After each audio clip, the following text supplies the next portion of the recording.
வணக்கம் நண்பர்களே, எல்லாரும் எப்படி இருக்கீங்க? நான் ரொம்ப நல்லா இருக்கேன். இன்னைக்கு வீடியோ வந்து தீபாவளிக்கான மணி சேவிங் சேலஞ்ச் வந்து பார்க்க போகிறோம். இப்போ 2025 தீபாவளி வரப்போகுது இல்லையா?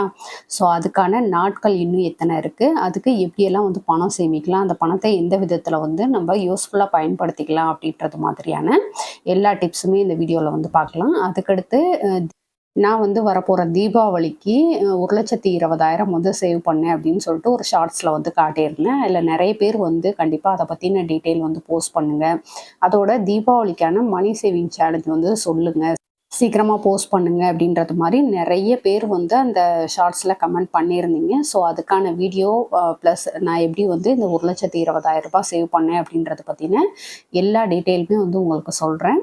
இந்த வீடியோ வந்து ரொம்பவே யூஸ்ஃபுல்லாக இருக்கும். ஸோ வீடியோ வந்து ஸ்கிப் பண்ணாமல் ஃபுல்லாக பாருங்கள், ரொம்ப ரொம்ப யூஸ்ஃபுல்லாக இருக்கும். அதோட இந்த வீடியோவுக்கு ஒரு லைக் ஒன்று கொடுத்துட்டு இப்போ வாங்க வீடியோக்குள்ளே போகலாம். நம்ம சேனல்ல ஒவ்வொரு டைமுமே ஏதாவது ஒரு ஃபெஸ்டிவல் வருது அப்படின்னா உங்களை வந்து மணி சேவ் பண்ணுங்க, அதை வச்சு தங்கம் வாங்குறது இல்லை வெள்ளி வாங்குறது, இந்த மாதிரி வந்து யூஸ்ஃபுல்லாக ஏதாவது ஒன்று பண்ணுங்க அப்படின்றது மாதிரி நிறைய மோட்டிவேஷனாக நான் வந்து நிறைய வீடியோ போட்டிருக்கேன். அதெல்லாம் பார்த்துட்டு உங்களுக்கு நம்ம சேனலுடைய கண்டென்ட் பிடிச்சிருக்கு, உங்களுக்கு வந்து அது ரொம்ப மோட்டிவேட்டடாக இருக்குது அப்படின்றது மாதிரி ஃபீல் பண்ணிங்கன்னா கண்டிப்பாக நம்ம சேனல் சப்ஸ்கிரைப் பண்ணிக்கோங்க. அதோட உங்கள் ஃப்ரெண்ட்ஸ் அண்ட் ஃபேமிலிக்கும் வந்து ஷேர் பண்ணுங்கள். இப்போ வந்துட்டு தீபாவளிக்கு மணி சேவிங்ஸ் பண்ணுறோம் அப்படின்றப்போ நிறைய அதிலேருந்து வந்து நல்ல விஷயங்கள் வந்து கற்றுக்கலாம். ஏன்னா மணி சேவ் பண்ணுறது அப்படின்றது வெறுமனே ஒரு பணம் சேமிக்கிறது இல்லை தங்கம் சேமிக்கிறது அப்படின்றது மட்டும் கிடையாது. நம்ம அதிலேருந்து சேவிங்ஸ் அப்படின்றத வந்து பழகிக்கும், எப்படி வந்து சேமிக்கலாம், எப்படி சிக்கனமாக இருக்கிறது அப்படின்றத பற்றின டீட்டெயிலாம் வந்து நம்ம கண்டிப்பாக கற்றுக்க முடியும். அது வந்து அடுத்தடுத்து நமக்கு வந்து ஒரு இன்கம் வந்து அதிகமாகுது, அதில் வந்து எப்படியெல்லாம் வந்து சிக்கனமாக இருக்கலாம் அப்படின்றது மாதிரியான ஒரு ஐடியா வந்து கிடைக்கிறதுக்கு ரொம்ப யூஸ்ஃபுல்லாக இருக்கும். ஒரு மணி சேவிங்ஸ் அப்படின்றது வந்து வெறுமனே பணம் மட்டும் சேர்க்கறது இல்லை தங்கம் மட்டும் சேர்க்கறது கிடையாது, நம்மளுக்கும் நல்ல ஒரு எக்ஸ்பீரியன்ஸ் வந்து கொடுக்கும். ஸோ அதுதான் வந்து நான் மெயினாக வந்து சொல்ல வர்றேன்.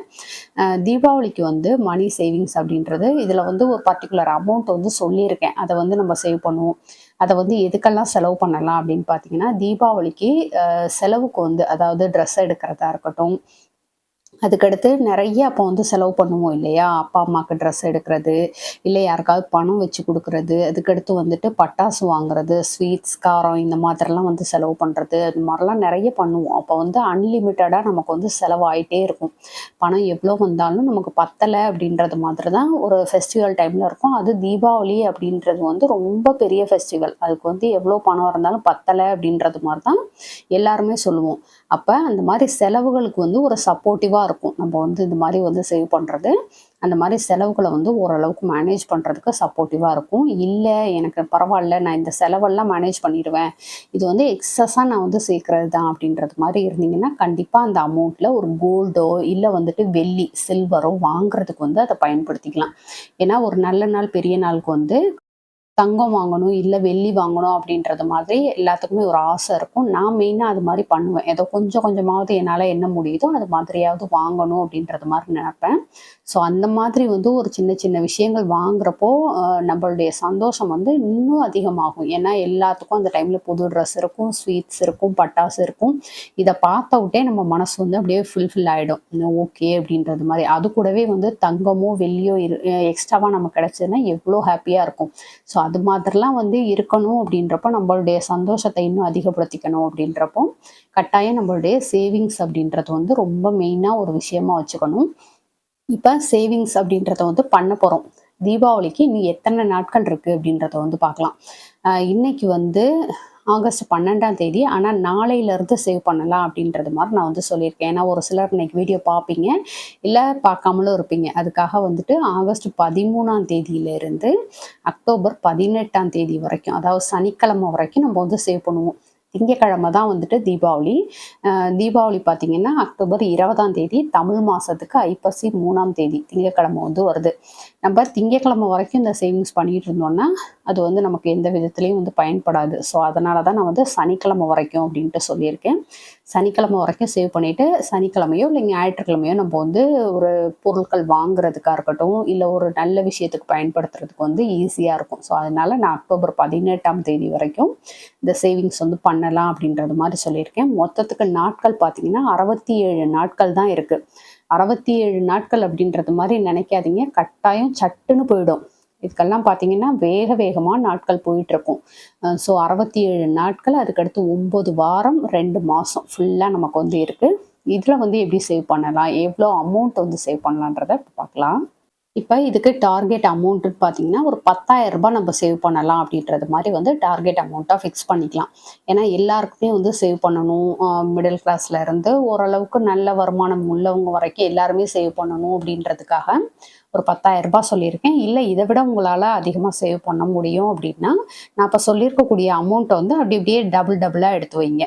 ஓகேவா? அந்த மாதிரி பண்றது மூலமா நமக்கு வந்துட்டு ஈஸியா இன்னும் அதிக அமௌண்ட் சேவ் பண்ண முடியும். இப்போ ஒரு ரூ. 10,000 சேவ் பண்றதுக்கு எவ்வளோ எடுத்து வைக்கிறதுன்னு பார்ப்போம். இதுல 3 விதமான சேவிங்ஸ் வந்து பார்த்துருக்கோம். வார சேமிப்பு ஃபர்ஸ்ட் பார்த்துக்கலாம். ஒவ்வொரு வாரத்துக்கும் ரூ. 300 அப்படின்ட்டு. இது ரூ. 300 எப்படி எடுத்து வைக்கிறேன்னா, எல்லாருமே வாரம் காய்கறி, அதுக்கடுத்து வந்து நான்வெஜ் எடுப்போம் இல்லையா? அதுல வந்து ஓரளவுக்கு மிச்சப்படுத்தி இப்போ நான் காய்கறி வாங்க போறீங்கன்னா, அதில் ஒரு ரூ. 150 எடுத்து தனியா வச்சுட்டு பேலன்ஸ் இருக்கிறதுல வந்து வாங்குங்க. எப்படி இருந்தாலும் எல்லாருமே ஒரு ரூ. 500 கொண்டு போவோம் காய் வாங்குறதுக்கு. அதே மாதிரி தான் நான்வெஜ்ஜுமே வந்துட்டு ஒரு ரூ. 500 செலவு பண்றது மாதிரி தான் இருக்கு இப்போ விற்கிற விலைவாசி. ஸோ அதுலேருந்து ஒரு ரூ. 150 150 சொல்லிட்டு ரூ. 300 எடுத்து தனியா வச்சிடுங்க. இப்படி வைக்கிறது மூலமா 9 வாரத்துக்குள்ள ரூ. 2,700 வந்து சேவ் பண்ணிட முடியும். பேலன்ஸ் இருக்கிறதுல வந்து நம்மளுடைய செலவுகள் வந்து பார்த்துக்கலாம். இப்போ காய்கறியெல்லாம் வந்து மொத்த மார்க்கெட்ல வாங்குறோம் அப்படின்றப்போ நமக்கு ரொம்பவே கம்மியாகும். நிறைய பேர் கூட நான் வாங்கினப்ப அந்த வீடியோவில் சொல்லியிருந்தீங்க, எங்கே வாங்குறீங்க, அதை பற்றின வீடியோ போடுங்கன்ட்டு. கண்டிப்பாக நான் போடுறேன். அது கொஞ்சம் ரிஸ்க்காக இருக்குது எனக்கு.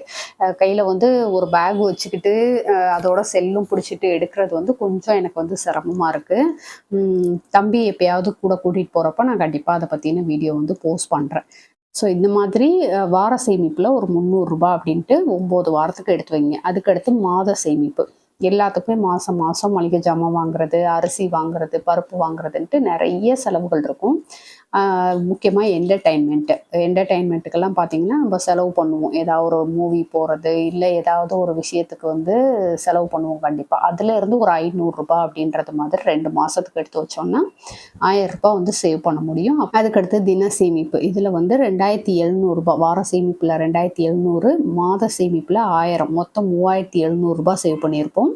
அதுக்கடுத்து 10,000ல் 3,700 போக ரூ. 6,300 வந்து நம்ம தின சேமிப்பாக வந்து பண்ணணும். இந்த தின சேமிப்பு அப்படின்றது பார்த்தீங்கன்னா ஒரு நாளைக்கு ரூ. 94 அப்படின்றது மாதிரி இந்த 67 நாட்களுக்கு வந்து எடுத்து வைப்போம். ஸோ இந்த மாதிரி பண்ணுறது மூலமாக ரூ. 10,000 சேவ் பண்ண முடியும்.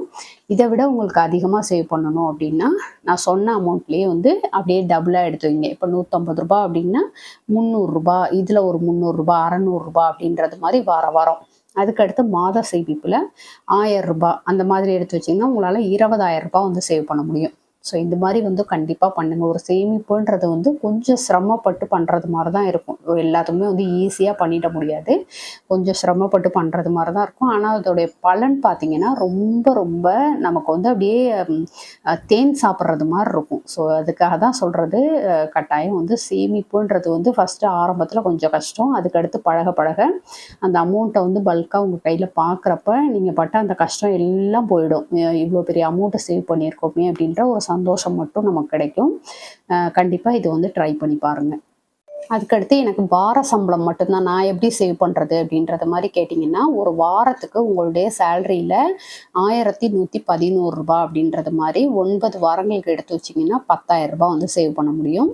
இதுவுமே வந்து உங்களுக்கு 10,000 அப்படின்றது வந்து ரொம்ப கஷ்டமாக இருக்குன்னா, இதில் பாதி அமௌண்ட்டாக எடுத்து வைங்க. உங்களால் வந்து 10,000 சேவ் பண்ண முடியாது அப்படின்ற பட்சத்தில் ஒரு 5,000மாவது சேவ் பண்ணணும்னு நினச்சிங்கன்னா, இதில் இருக்க ஒரு பாதி அமௌண்ட் வந்து கண்டிப்பாக எடுத்து வைங்க.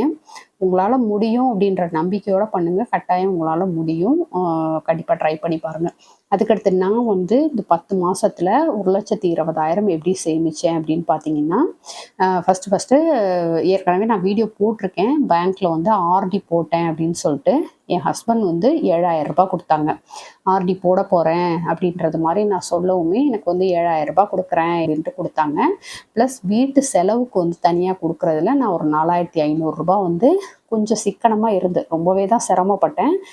இருந்தாலும் பரவாயில்ல, அது வந்து நல்ல ஒரு அமௌண்ட்டாக நம்மக்கிட்ட கிடைக்கும் அப்படின்றதுக்காக கொஞ்சம் சிரமப்பட்டு தான் சேவ் பண்ணேன்.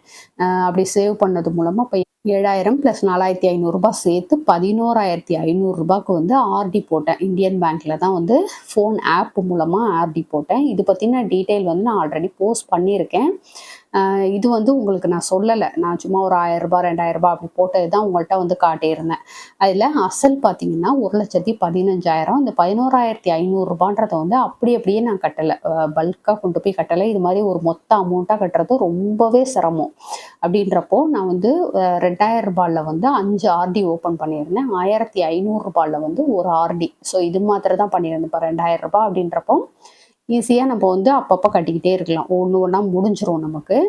கையில இருக்கிறப்போ வந்து அந்த 30 நாட்களுக்குள்ள என்னைக்கு வந்து இருக்கோ அது மாரி கட்டிக்கலாம். இதில வந்து முன்பணமும் நான் கட்டினேன். ஒரு சில மாசங்கள்ல வந்து ப்ரீ அமௌண்ட்டும் கட்டினேன். ப்ரீ பேமெண்ட்டும் நான் வந்து கட்டினேன். எப்பயாவது என்கிட்ட எக்ஸ்ட்ராவா இருக்கு அப்படின்னாக்கா 2 மாசத்துக்கு சேர்த்து கட்டி விட்டுருவேன். அந்த மாதிரியும் பண்ணியிருக்கேன். ஸோ இது மாரிலாம் வந்து ரொம்பவே சிரமப்பட்டு சேர்த்தது தான் வந்து இந்த ரூ. 1,20,000 1,15,000 அசல். அதுக்கு கிடைச்ச வட்டி வந்து ரூ. 5,000. ஸோ இது மாரி வந்து சேவ் பண்ணது தான் இந்த 1,20,000 கையில அந்த அமௌண்ட் இருக்கிறது அப்படின்றது வந்து ரொம்பவே ஹேப்பியா இருக்கு. கட்டாயம் நீங்களுமே வந்து ட்ரை பண்ணுங்க. நம்மளால முடியாது அப்படின்றது மாரி நெனச்சோம்னா, அது முடியாத விஷயமா தான் இருக்கும். இதுவே நீங்க வந்து இது மாரி ஒரு பல்க்கா போடாதீங்க. எப்பயுமே வந்து சேவிங்ஸ் ஒரு கோல்டு சிட்டா இருக்கட்டும், இல்ல ஆர்டியா இருக்கட்டும், இது மாரி வந்து ஒரு பல்க்கா ஒரு அமௌண்ட் போட்டீங்கன்னா, அதாவது ஒரே டைம்ல கட்டுறது மாரி போட்டீங்கன்னா, நமக்கு ரொம்பவே சிரமம். கையில வந்து அமௌண்ட் வச்சுட்டு இருக்க முடியாது. நம்ம இப்போ ஒரு ரூ. 2,000 என்கிட்ட இருக்கு அப்படின்னா, அத ஒரு ரூ. 2,000 ஆர்டி போட்டிருந்தீங்கன்னா, டக்குனு அதில வந்து கட்டிறலாம். இதுவே நீங்க அந்த 2,000 சேவ் பண்ணி வச்சுட்டு, திரும்ப பேலன்ஸ் இதுக்கு வர்ற வரைக்கும் நான் வெயிட் பண்ணணும் அப்படின்றது மாரி இருந்தீங்கன்னா, இடையில ஏதாவது ஒரு தேவை கண்டிப்பா எல்லாத்துக்கும் வந்துகிட்டே தான் இருக்கும். செலவுகள் வந்து வந்துகிட்டே தான் இருக்கும். அதுக்கு எதுக்காவது செலவு பண்ணிடுவோம். அதனால தான் சொல்றது கோல்டு சிட்டா இருக்கட்டும், இல்ல ஆர்டியா இருக்கட்டும், இது மாரி ஏதாவது ஒரு இன்வெஸ்ட்மெண்ட் பண்றீங்க அப்படின்றப்போ பிரிச்சு ஒரு 4, 5 அப்படி வந்து பிரிச்சு போட்டுக்கிட்டீங்க அப்படின்னா, நம்மகிட்ட எப்பயெல்லாம் வந்து பணம் இருக்கோ, அப்பயெல்லாம் வந்து கட்டிக்கலாம். ஒரு சிரமம் தெரியாம நம்ம வந்து அந்த சேவிங்ஸ் அப்படின்றத வந்து பண்ணலாம். ஸோ நான் சேவ் பண்ண மெத்தட் வந்து இதுதான். நீங்களுமே வந்து ஏதாவது ஒரு சேவிங்ஸ் பண்ண போறீங்கன்னா, இது மாரி வந்து பிரிச்சு போட்டு சேவ் பண்ணீங்க அப்படின்றப்போ, உங்களுக்கு சேமிச்ச அந்த ஒரு வழியே தெரியாது. அதே சமயம் நமக்கு நல்ல ஒரு அமௌண்ட் வந்து கையில கிடைக்கும். ஸோ இந்த வீடியோல நம்ம சொல்லியிருக்கிறது மாரி, இந்த தீபாவளி சேவிங்ஸ் வந்து யாரெல்லாம் வந்து பண்ண போறீங்க அப்படின்றத கண்டிப்பா கமெண்ட்ல சொல்லுங்க. அதோட ஆடி 18க்கு வந்து நம்ப சேவிங்ஸ் வீடியோ வந்து போட்டிருந்தோம் இல்லையா? அதன்படி நீங்க என்னென்ன நகை வந்து வாங்குனீங்க? ஏதாவது கோல்டு எடுத்தீங்களா? இல்ல அ சில்வர் வாங்குனீங்களா? அப்படின்றது மாதிரியான விஷயம் வந்து கண்டிப்பா கமெண்ட்ல சொல்லுங்க. நானும் தெரிஞ்சுக்கிறேன். ஓகே ஃப்ரெண்ட்ஸ், இந்த வீடியோ உங்களுக்கு பிடிச்சிருந்தா லைக் பண்ணிக்கோங்க. உங்க ஃப்ரெண்ட்ஸுக்கும் ஷேர் பண்ணுங்க. நம்ம திருச்சி தமிழச்சி யூடியூப் சேனல கண்டிப்பா சப்ஸ்கிரைப் பண்ணிட்டு பாருங்க. Thank you.